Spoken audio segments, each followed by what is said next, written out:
everybody. Welcome to the Guardians Insider Podcast. This is going to be episode 5, Burning Ships, and I've got some wonderful guests. But before we jump into that, let me just kind of introduce myself. I'm Chason Laing. I'm the creator of the show and the writer, director, etc. And I've got some awesome talent with me today to talk about this final episode, this great finale that we've just had for this season. First and foremost, not foremost, that sounded bad, but the first on my screen is Mr. Kris Clinton. Hey, Kris Clinton, how you doing? Great. How are you? Awesome. Thanks for joining us again. Much appreciated. And then we've got the amazing Grant Davis right down here. How are you doing, Grant? Good. Good to be here. Fantastic. And final, James, welcome back to the podcast. Thanks for joining us again. Thanks for having me. Oh my gosh, guys. So we have just finished episode 5 of season 1 of Guardians on PureFlix. It's just aired. People watched it and they're commenting. I'm going to hope that amazing comments are pouring out. We record this before, so we can hope. That being said, the show is officially over, and I thought the best way to start this kind of podcast over the last episode is just say, how does it feel? One, how did it feel when we were done with production, and then how does it feel now that you've seen it all? It's all there, you're done. And how does it feel? So, I'd love to hear from each of you. James, let's just start with you. Kind of how does that feel to be done and to kind of see where the season went? It was a weight off of my shoulders. I mean, but at the same time, I rarely get to do what I love, which is create just great content. And given that opportunity and to be able to do that for 2 to 3 weeks was just I definitely miss it. I miss being on those sets where we're just dishing them out pages after pages and tackling it, Yeah. But at the same time, it is nice because I always like to move forward in life, and I think that should go towards the craft as well. We put it out there, we give it our best, and then we just wait and watch it and judge from afar. Yeah. Well, now that you've seen the whole show, how did you feel about the way I want to go into scenes just yet, but just how did you feel when the show was done? You saw it and it came to the finale there. Did you have any particular kind of feelings, or was it just general relief that okay, it's it was good, it's okay? Where was it for you? I thought I was this is cool. This is actually because you never know how things are going to turn out. Post-production can be chaos. Sometimes audio can just go out. You just never know. But I was whoa. I actually started watching a lot of action films after this. I don't know if there's any correlation. But it's James Bourne. I want to be a action star now. Absolutely. Also, well, Grant, what do you think, buddy? When we finished shooting? Yeah, I'm just curious. How did it feel when we finished the actual production of the show, and then how did it feel when you finally saw the whole show play out and it's over now? What is your feelings then? The last scene that I filmed was, I guess, in the hangar, and it was James and you and me. It was just the 3 of us. It was almost like a pickup. Commonly on a set, when you finish, there's everybody standing around, and it's David's last day on set, and oh well, everybody, okay, yeah, goodbye. It was kind of like when we did that shot, it was just all of a sudden it was just over. Yep. We had a 10-day shoot, and then I had to leave early, or I don't remember what the circumstance. No, we had to get you to the airport. Your flight was taken off. Yeah. It was yeah. Oh yeah. But it wasn't a letdown. It was all of a sudden it was just over. It's like you're hanging off the side of a speeding train, and then snap, you're just standing there. Yep. I know exactly that feeling. But it was good. And then when I saw it, my gosh, the premiere, it was this is like big time. I mean, I was waiting for the dancing girls to come out and do like a show or something. I mean, that's next season's budget. Oh, yeah, I'm trying to keep it. But yeah, I mean, it was really impressive, the way the premiere was and the way that it played out and the way that it looked. It was really impressive. That was my feeling. Fantastic. Kris, what about you?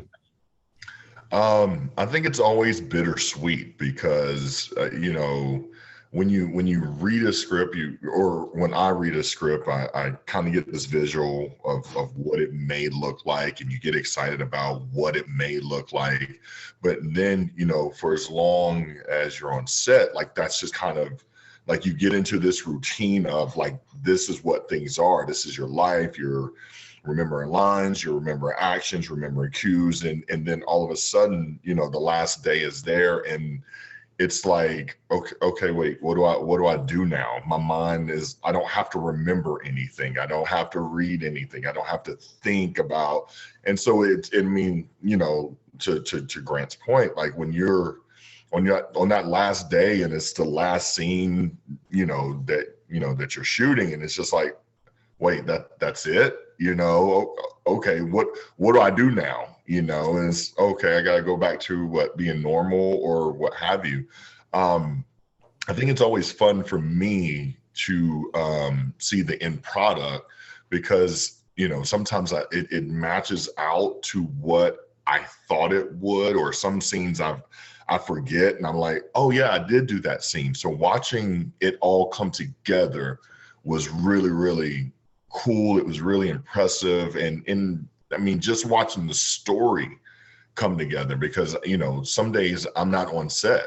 And so there are certain pieces that I don't get. And so watching someone else like, oh, okay, that's why I say that over here, or that's what happens. So it's really, really cool. And it was just amazing to like watch. The ending just gave me an exciting feeling of like, okay, let's do this again. And, how far can we take the next one? So it just gave me, I was really, really, really excited to watch it. So. Yeah. Well, for me, it was an interesting deal because I had basically 17 days straight of just that without stop at all. And then we filmed that last scene with Grant. And then that night we filmed the last scenes at the hangar where that was the last things that we shot was all the sequences at the hangar. Mm-hmm. And then we all packed up that night. And I'm pretty sure that James and I were both in a state of delirium at that point. I'm pretty sure that we were there. And then it was crazy because then I came home that night. The next morning at like 9, I drove my family to Arkansas to visit their relatives. Cassie's family's up there.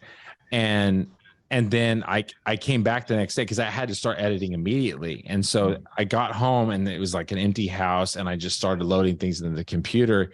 And it took me, I kid you not, probably 4 or 5 days to kind of just come off of whatever the heck just happened. It was crazy. Yeah. But then, seeing it all come together and actually, I love it when things work and the show worked. And I was just extremely thrilled by how little we had. We had one pickup day where James flew back into town. And we filmed that, but outside of that was it. Everything else was in the bag and done, and we managed to get it all. And it was just crazy how everything worked. And shout out, sorry, but shout out to Charles and shout out to oh my gosh, yeah, and because they really truly just did an amazing job. So I just kind of wanted to give them their props, give them their flowers, because it was definitely different. From the previous show that we had shot for Breakers, you know what I mean? So just their presence was definitely felt there. Absolutely. Yeah. Well, there wasn't anybody there that was not essential. Agreed. Everybody there that if any of those people leave at any point, we're in the water, it's not going to be good. Yeah. So it was a crazy production, and I always knock on wood and say I'm never doing this again. but there's how tired you are at the end and the whole thing, and it just feels like this is ridiculous. But in the end, you know, you forget all that stuff, which is weird. You forget how tired and how ridiculous that you were, how hot it was. I mean, it was smoking hot. It was Texas in July in the hottest heat wave they've had, and I can't even remember when. And it's like, hey, Chase, let's go film a movie. You know, oh man. So yeah, I you know, now that the show is out there, I'm super proud of it. Like it will definitely forever hold that unique little place in my heart of you know, trusting everybody and then coming out with something that you can be proud of. I think that's the best win you can get, you know, because there's plenty of films that you watch and like, this is horrible. Right. Just look at half the stuff on Netflix. You can watch 5 minutes and you're like, nope, I'm out, you know, and you're done. But I don't feel that way about this at all. So, but there's a lot to talk about. Like this was the finale episode that everybody just watched. And there's some crazy stuff that happens in this episode. And I don't want to miss talking about it. And so like the first thing I want to get to is there is an epic sequence. I always called it the gold room sequence. There's so much that happens in that gold room. And I don't want the audience to just hear it from me. I want them to hear it from you. Like, tell me about the filming of that sequence and just what happened, like the acting, just the whole thing for you guys. What was your experience of putting that together? Because there was probably at least 15 pages that happened in that gold room leading up to that gold room. And it is a serious, it is intense. It's an intense handful of minutes there. So James, we'll just start with you. Like, how did you feel about it and what we did there? Sweaty.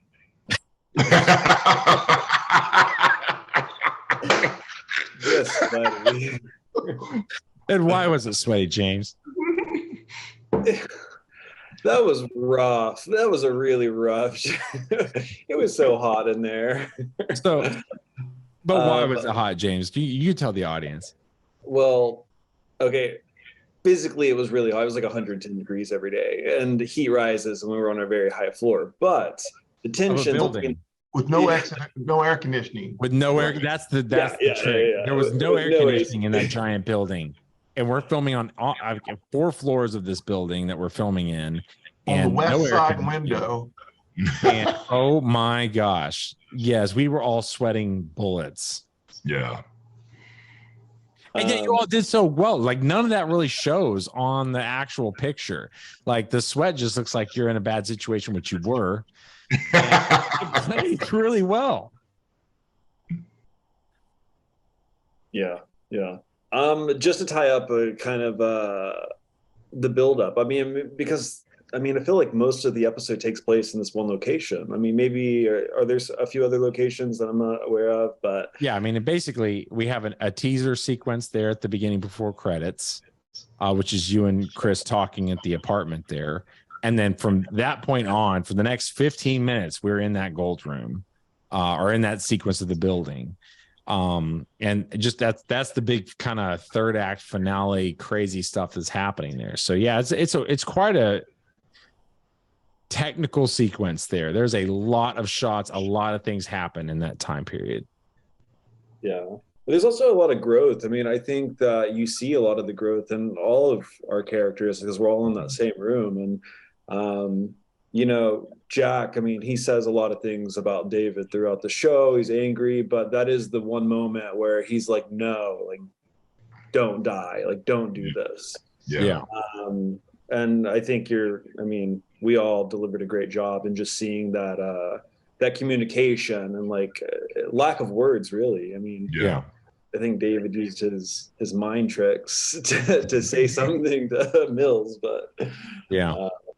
Well, I definitely I'm going to talk about some more stuff here in a minute, but before we jump in there, like, you know, Grant, what was your experience of the gold room? Because again, like everybody has a unique view on what happened that day. And I'm always interested to hear, like, we filmed 6 days in that building for production. That's how much stuff happened in that building.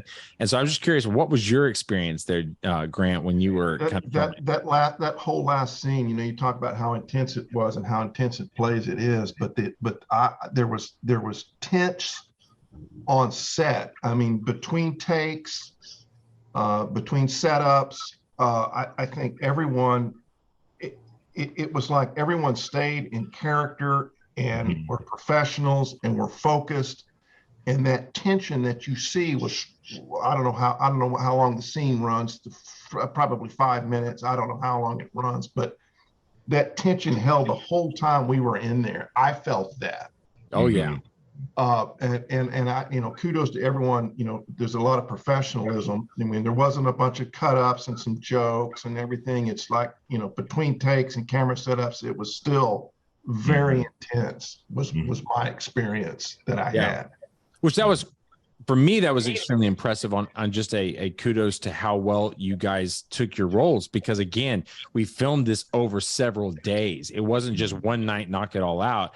There are sections that it took 3 different night shoots to film these sequences, and it bleeds together perfectly. Like, you can't tell what happens when, and like, you guys just did amazing with that.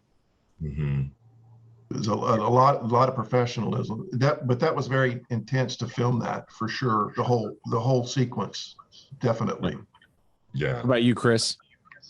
I'll piggyback off of both Grant and James. I just really truly think that part was just so pivotal as far as answering a lot of questions, or just kind of bringing the camaraderie where David just means this much to both of them, where you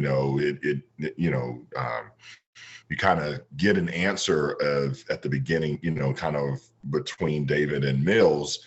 Oh, this is what he meant by this. And then like James said, you kind of see the importance of, the relationship that Jack has with David. So I thought that part was just very pivotal without a lot of words. It was just pure commitment, pure kind of dedication to one another, just the impact that these 3 have with each other. So that was definitely what I really truly liked about that coming together. Yeah, well, I kind of want to, if you don't mind, guys, I'd like to kind of talk. I've got 3 different little moments there where I wanted to discuss with each of you that I think are like key moments of that sequence, and where I kind of saw you guys shine and do stuff that surprised even me, which I always had 100% confidence in the way that you guys were going to do this. So that was never a problem, but just, I love it when I'm surprised when you do things and I'm like, wow, like, I love that. And so, like, if we can just jump in there real quick, so James, there is a moment that was extremely critical in the script before you ever even knew what was happening. And that was because when you see Amy die, when she gets shot there in this episode and goes to the ground, I knew from working with PureFlix that they were not going to be excited. And that's a nice way to put it. They were not going to be excited about seeing Amy get hit. Like, I was not going to be able to show her getting shot or show her go to get the floor. There's no blood. Of course, there's no blood, but that wasn't going to happen. Like, that kind of violence wasn't going to be there. And I knew that before we were ever in the script stage that was going to be the case. And I always 100% knew I was going to rely completely on your eyes to do all the work for me, which, it's a heavy burden for you to have to do that. And so I mean, when that happens in the show, you did it phenomenally well. Like, it is there in your eyes. Like, you capture it. It is the first time I watched somebody else watch it. I think, Kris, you were in the room and you saw James in that moment and you're like, go James. Like, I mean, you did so good.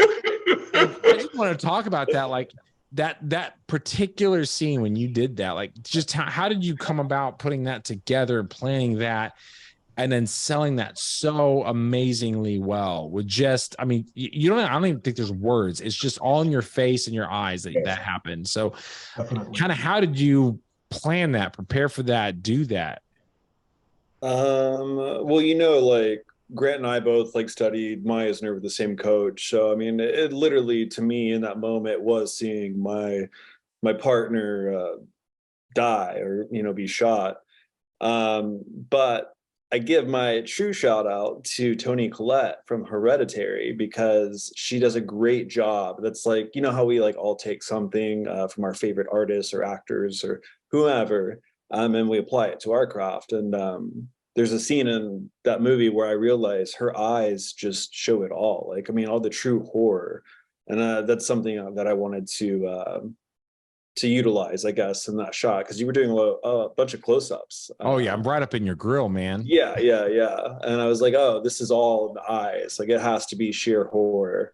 And great. I'm glad it turned out. Yeah. When it was you crushed it. Like, seriously, like, you know, and I'm sorry to cut you off, but to Chason's point, the fact that you don't show her getting shot or even dying, but like, I got it from your face, like, you know what I mean? And that's kudos to you, because I was just like, okay, James, like, wow. So it was pretty awesome to watch, you know. So sorry, go ahead, James. Very, very, very impactful. I missed that at premiere. I watched that one scene several times, but your reaction to that, I mean, it was very, very impactful. Well, there was a discussion. There was two elements that happened that we were going to put with that. One was the music. We knew, I say we, meaning me and Cassie, my wife, we talk a whole lot about the show and kind of like what we can do to kind of make the moments really count. And when we got to that particular point, I knew that the music, I wanted everything to just drop away and there to be absolutely nothing there. I wanted the audience just 100% sold watching you, because your performance was so perfect. It was so great. And then before we ever were actually in the editing, you know, finishing that, I knew we originally were going to put the flash of the gun on your eyeballs, because I thought that would be cool. And then we were just watching your performance and we're like, it doesn't even need it. It's so good. It was so good just on you that it didn't need any assistance of any kind. And so that was another testament to just how well you did that. And if you remember, like, filming it that day, we were having some chaos that day on set, trying to figure out how we were going to make this work within the environment that we had.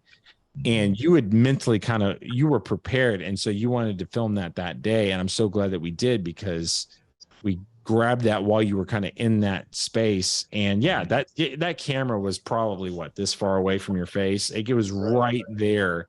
And I loved it. That was one of the moments when I was in the editing room. I'm like, it was perfect. We don't need it. And it was so critical that cell, and you did a great job, James. So I'm not just wanting to toot your horn, but it's like, for a show, like, it's a great moment. Yes, definitely. Yeah.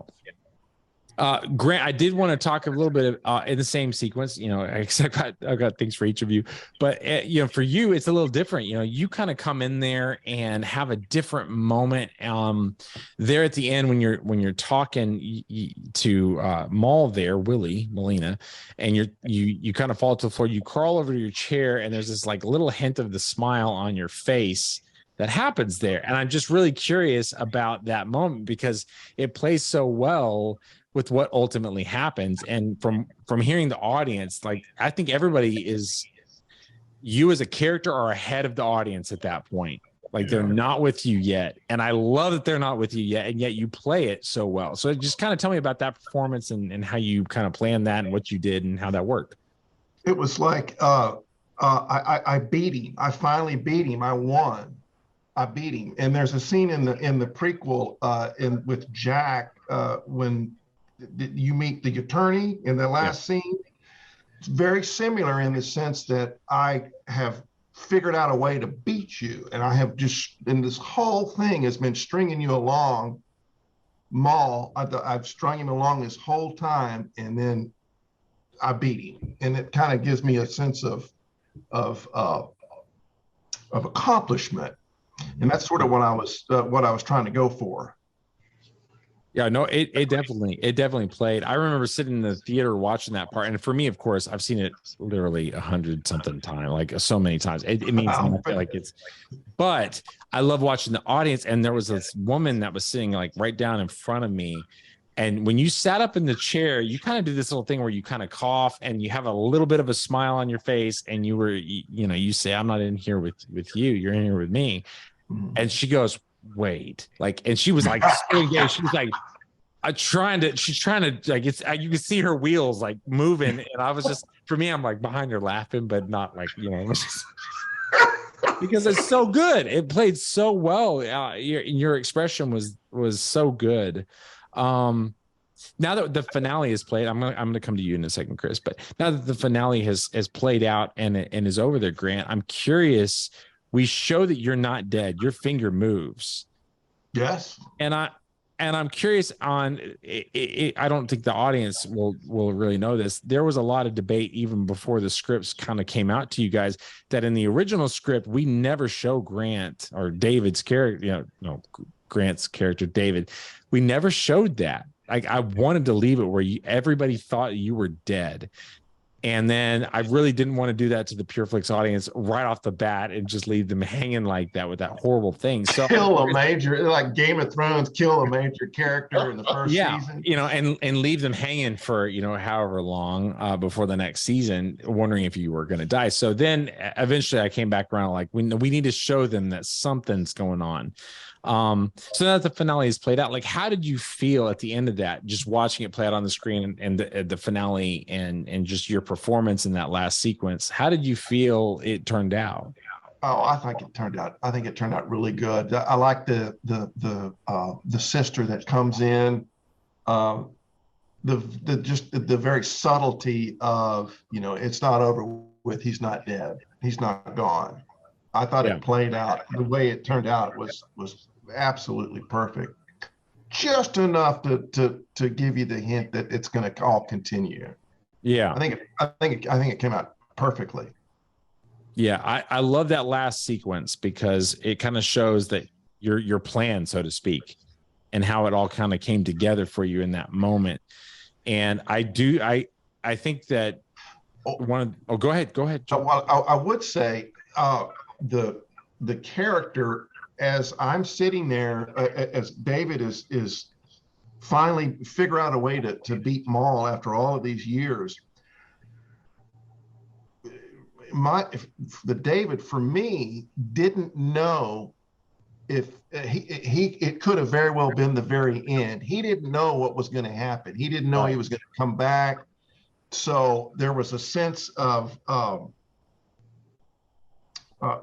this could be it for David. Right. And then so you don't really see David after the hand moves. But I guess we'll work that out later. Next time. Well, again, like, I love, if you remember back to episode 1, when you're talking to the therapist, Jessica, who's April Hartman, when you're talking to her, you say that you feel like you're wrapping up, that your purpose is over. And then the season of the show ends here, and it's like, you've got that little smile on your face, like, I got you. And for me, that felt like the end of the arc. Like, that is like, if we had just cut to black there and let the audience wonder, is that it? Was that it? And if he is gone, it was satisfying. And if he's not gone, it's also weirdly satisfying. And so I really loved that about that, because it kind of completes that arc. And then I think that showing the finger move there at the end, I wanted to let the audience know that, there's definitely more at stake here. And also, like, the big question that I've gotten a bunch of times from people who have seen the premiere is like, well, wait a minute, what about Maul? We never actually show him dead. Like, well, we don't show him dead. So there's a lot of that as well. So I think that there's a lot of unanswered questions that the show ends with there for the season, and I think that that's wonderful.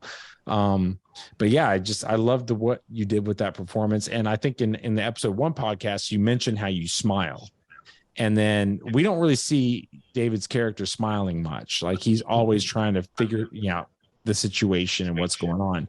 But I love that you put it right there. It's kind of almost like a bookend. You see it in the first 2 minutes of the show, and you don't really see it again until the last 2 minutes really of the show. And it's really clever, really good. And I like it. Agreed. Yeah. And then, Kris, speaking of eye movements and so on, I did just want to talk about you.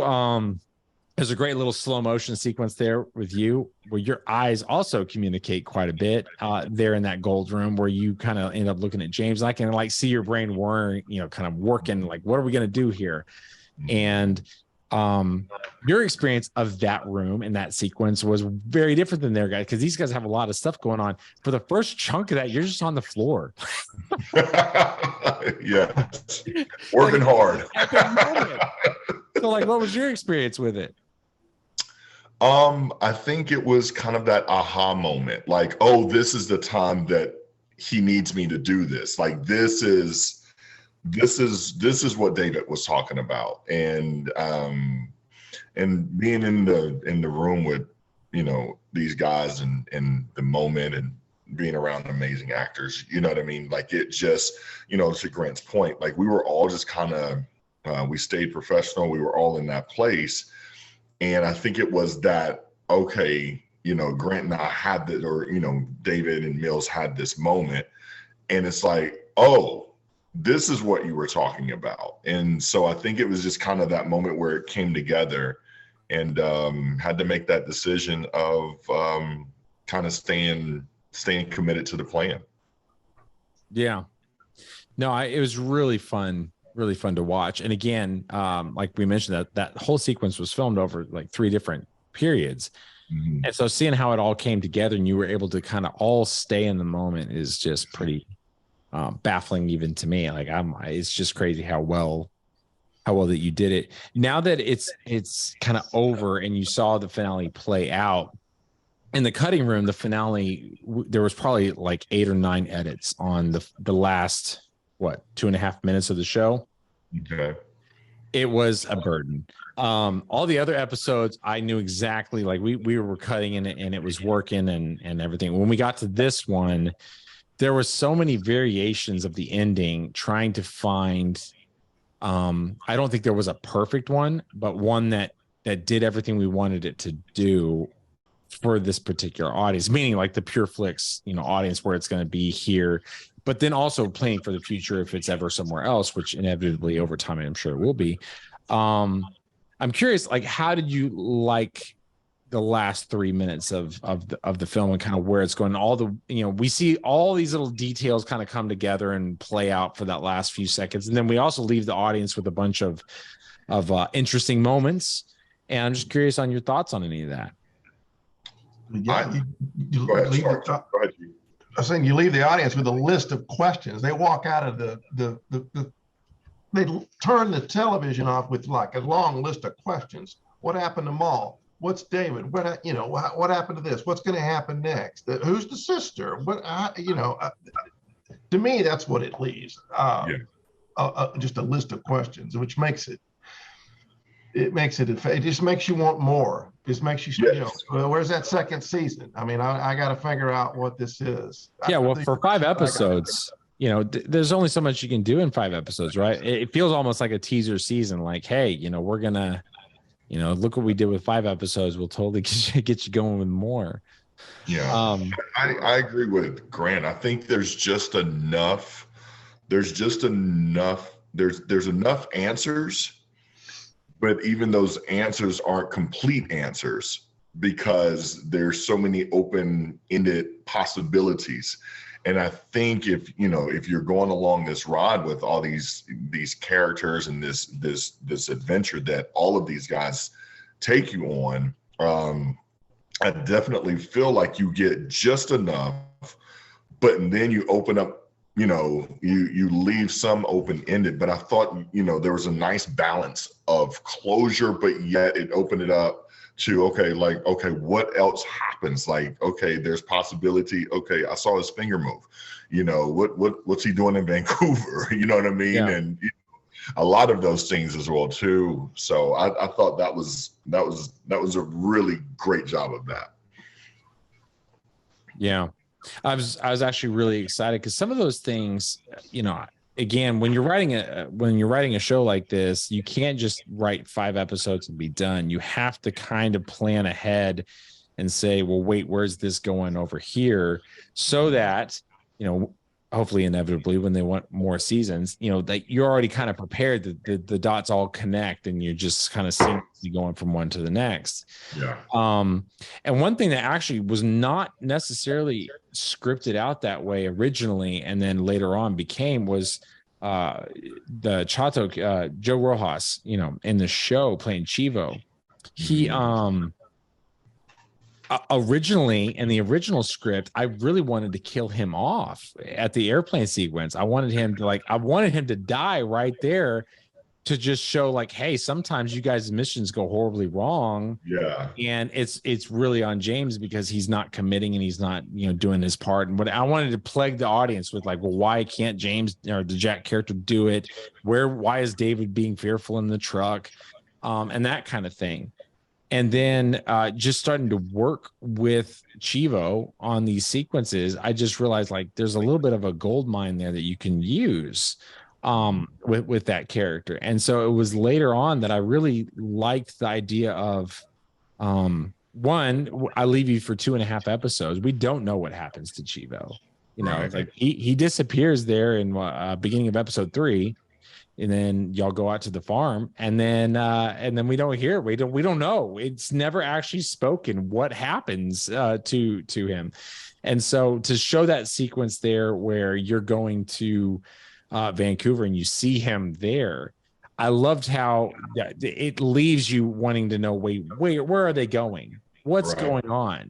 What does James know? What and all that kind of stuff. And I actually really loved that there is obviously a plan going on, and we don't get to know what that is yet. And that was really fun. I always knew that you were going to be, Kris was going to be off. The Mills character was going to be off, kind of going on his other mission, and where James was going to be with Jack. But then to bring that back in and be like, no, he's going to Vancouver because that's what you guys are doing. This is so amazing. And of course, talking with Joe, he was all about that. And so, yeah, I think I really was excited about putting all those little, what is it? It's an Easter egg, but it's like a pre-Easter egg. Yeah. A pre-Easter egg, if you will.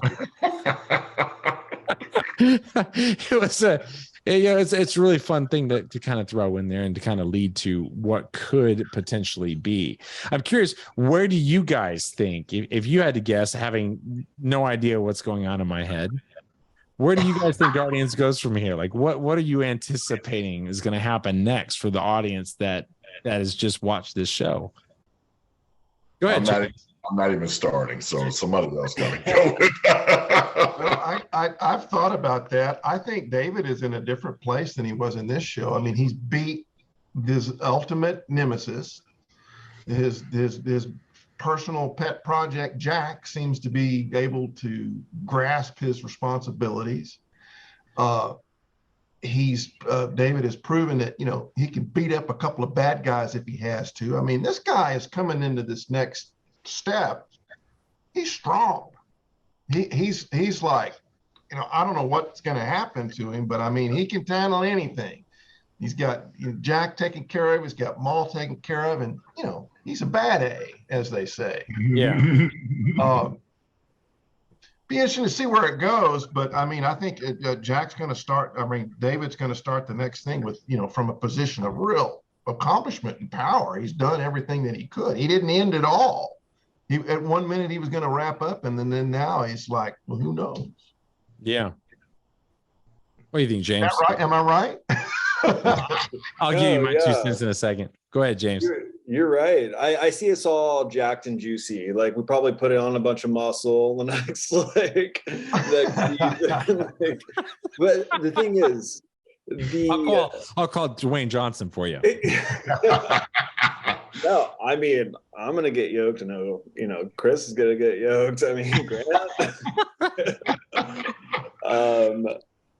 But the villains, okay, so if you look at the villain history, right? So we have Breakers, we have this Congresswoman, right? And we see explosions.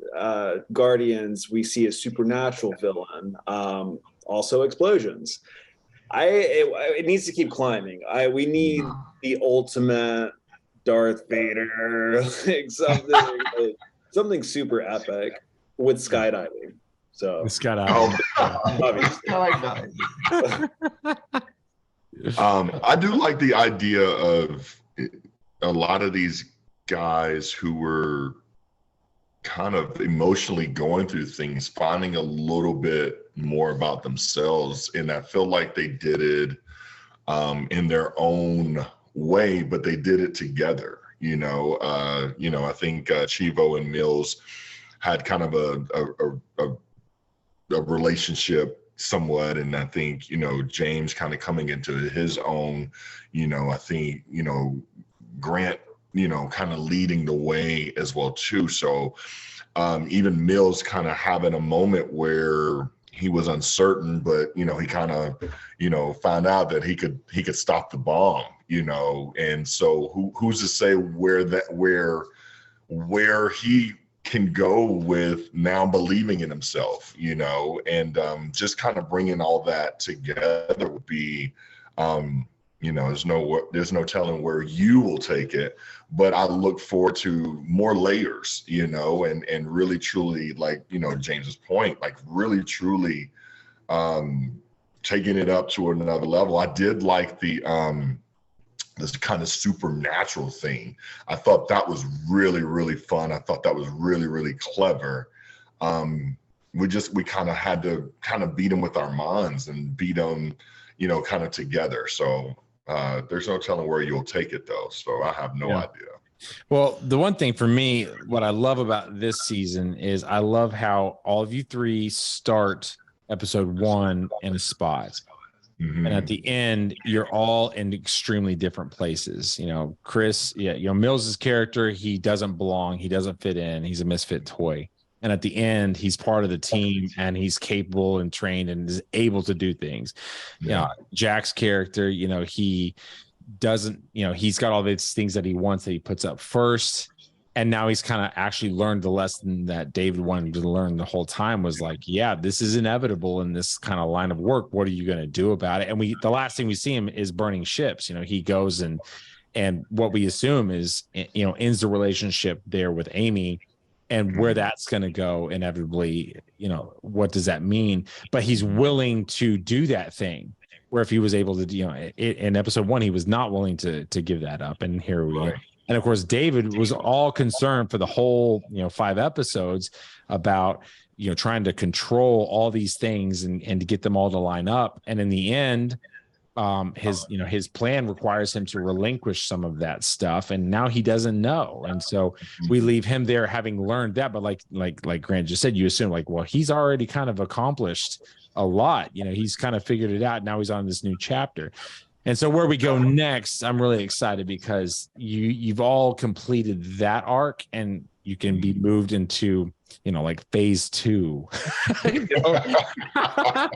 and I really like that because, just like phase 1 has a thing, I think that characters are really fun to mess with and play with and to see what they would do. You like poke them with a stick and see hey, what do they do if you put them in this situation? And so yeah, I'm really excited about just kind of where we can go with this show and what we can do and kind of bringing all the worlds together. There's always been some supernatural elements and things, and I love playing with that, but I love doing it in a way that is kind of unique, is just a little different, and is not so big and flashy and glamorous, but is simple. And I think that in a weird way that actually works better, I guess. Yeah. What inspired that? As far as your where did that come from for you? What inspired that idea? Well, I think that if you're looking on like a faith level, on a religious level, there's all these kind of images that you see over time that people will associate, having faith with God or doing things, the laying on hands of things, and I always just liked the idea of the ability of maybe the supernatural elements are not so much like I have superhero powers. The last thing we need is another superhero running around, right? But I think that there is an element to sometimes if they're tapped into this thing, they can maybe do some things that are unusual, but not to the not to the extent of, I'm never going to see you guys flying like Superman, but it's just like, real life things, doing things that maybe don't make a lot of sense and yet are able to do that. So I kind of try to take things that have some roots where people would be able to say, I know where he's talking about from that. And I'm just kind of taking and giving my own little variation of those things. And they play a little more real that way. It's not, no one looks at this and thinks, oh, well, they're bulletproof, or, oh, they can't get hurt, or, oh, they're Batman billionaires. No, these are just, I love that you're all three are just normal dudes doing some things. And that we've kind of just hinted like at this like tiny microcosm, it's like you're three people in this tiny, city here doing stuff. But I'm like, if this is happening with you guys, what could be happening with the rest of the world? Like, where does the level of universe go? Like, there's a ton of stuff that you can do once you open up that box, so to speak. So for me, yeah, it was just kind of like taking those kind of ideas and working with it. And also like, especially in the faith film world, we don't want to just spend a ton of time just shooting guns at people and, just violence, doing Tarantino stuff for no reason. Like, we don't need any of that stuff. What we need to do is be really clever with how we tell the stories, and then focus on what's the story about. The story is not about the amazing things that you guys do in the story. The story is about where you guys start, like what you're wrestling with and where you end up and how you learn these lessons. That's what the story is about. And so we'll always keep it that, that story, let the story drive itself, let the characters drive themselves and not let the big showy stuff drive the show. Cause I think that's where you end up with things that people don't want to watch on Amazon,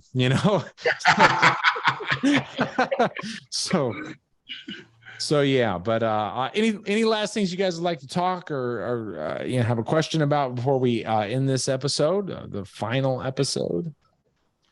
I have a question, Chason. Sure. You did everything for this show. You wrote it, you directed, location scout, produced it, the soundtrack.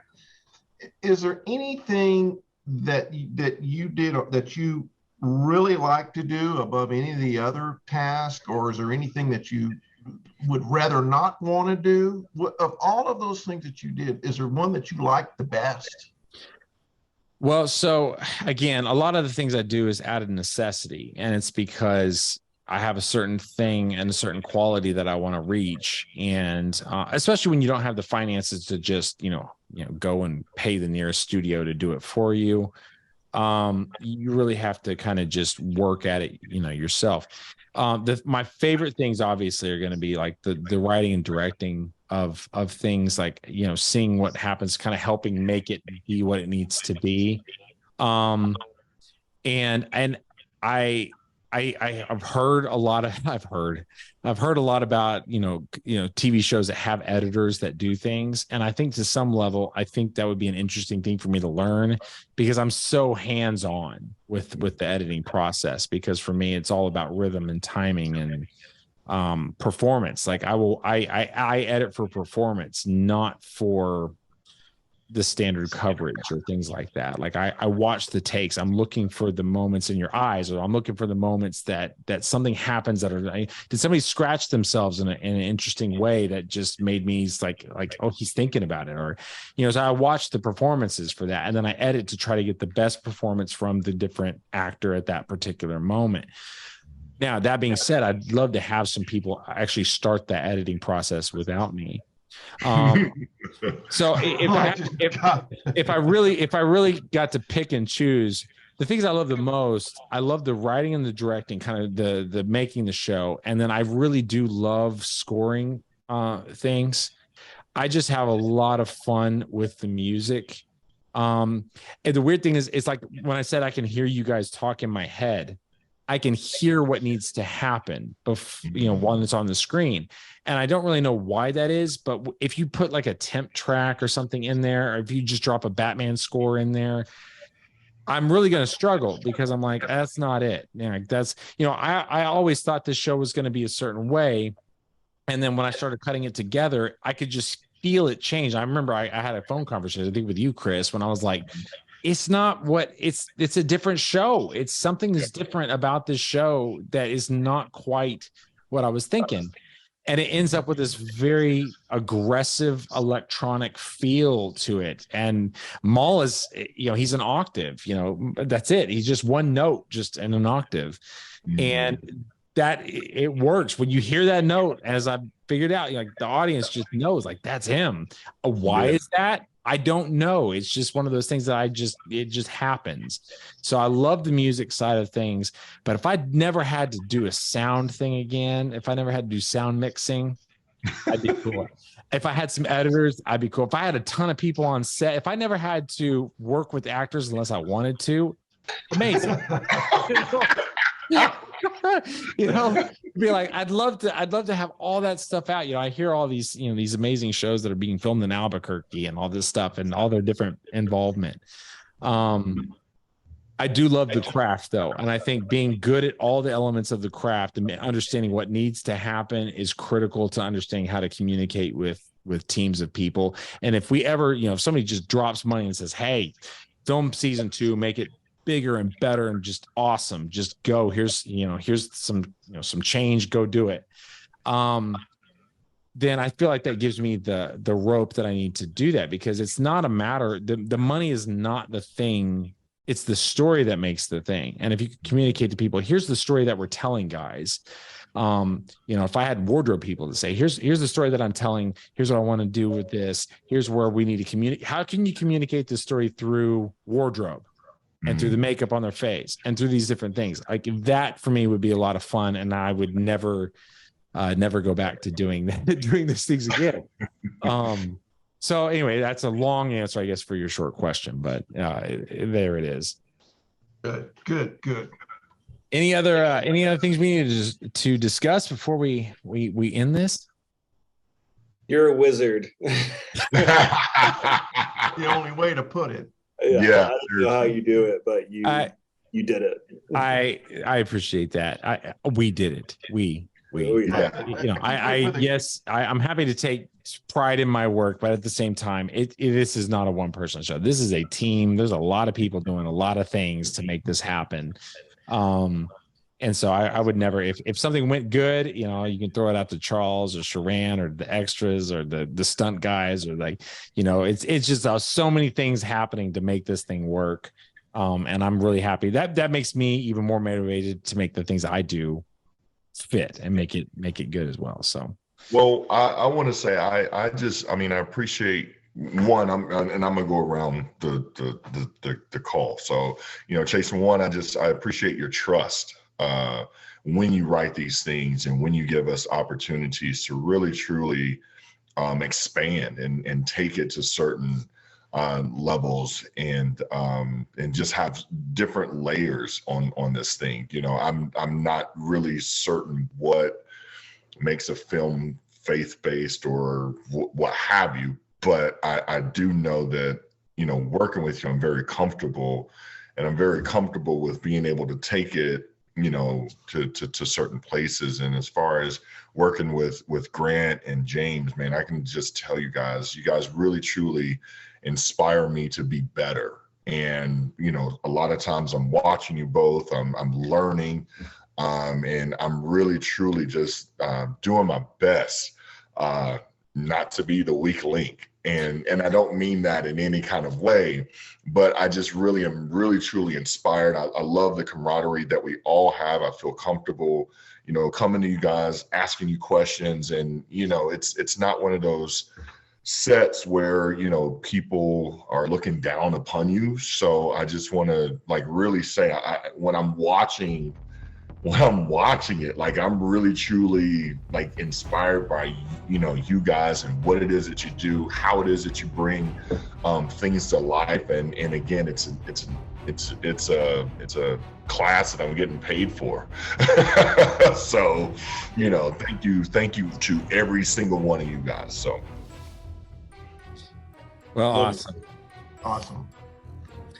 All right, guys. Well, we're gonna wrap this up. I'm gonna ask everybody who's listening to this, if you've enjoyed the podcast, please do us a favor and just share the show. It's on PureFlix. All 5 episodes are now streaming, and all of us here would love it if you'd watch it and leave a comment or review or tell your friends. Do something that helps get the word out. That would be so helpful. We're on Facebook and Instagram and all that kind of stuff. And so anyway, this has been episode 5. We have 1 episode left. It's the bonus episode where I've got some special guests, so we're going to do that. But I appreciate everybody listening and enjoying the show and watching it, being fans. And now I want to tell you guys about the blimp I got for season 2. Okay. The blimp. Yes. No, that's where I'm going to cut this episode. Right when I said that, I was just going to cut it.